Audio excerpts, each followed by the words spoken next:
everybody, and welcome to the first episode of Dave's Kitchen.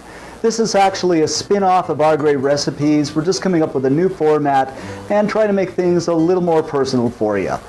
And we're going to kick this first episode off with some goulash.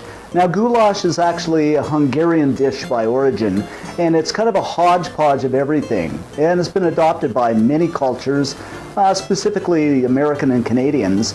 And it's primarily hamburger-based with some noodles and some tomato sauce.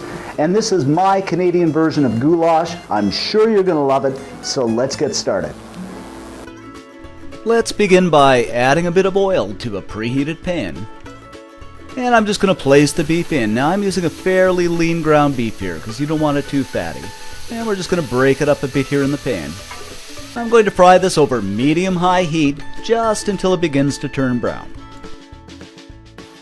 Now the meat is beginning to turn brown. Let's add in the onion, the chopped garlic.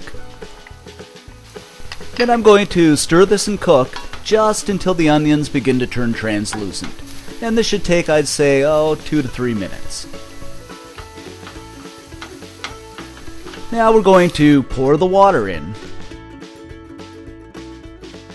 Add in the stewed tomatoes. Now these are our very own stewed tomatoes, and of course I'll put a link to these below. If you don't have stewed tomatoes, you could use diced or even tomato sauce. Then the paprika, followed by the chili powder,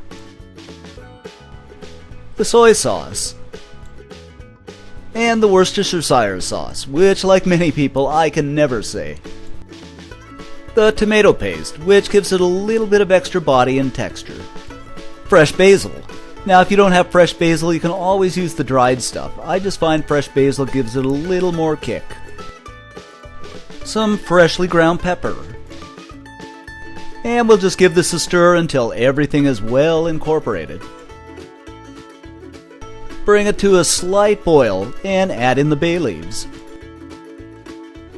And we're going to slip a lid on this and allow it to simmer over low heat for about 20 to 25 minutes. After 20 to 25 minutes, what we're going to do is add in the macaroni noodles. Now you can use just about any noodle you want in this, but macaroni noodles are pretty traditional in goulash. And I'm just going to give this a stir until the noodles are well mixed in.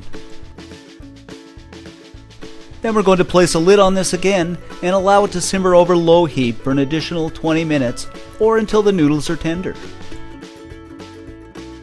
After about 20 minutes and the noodles are tender, we're going to give this a taste test, and if it needs a little more salt and pepper, go ahead and add it. And there we have it. You're ready to serve. And here's our simple and easy goulash, great for a weekday meal. You're gonna love this. Visit our website for more details on this recipe, and if you have something you'd like to share, leave us a comment. See you next time, and thanks for watching.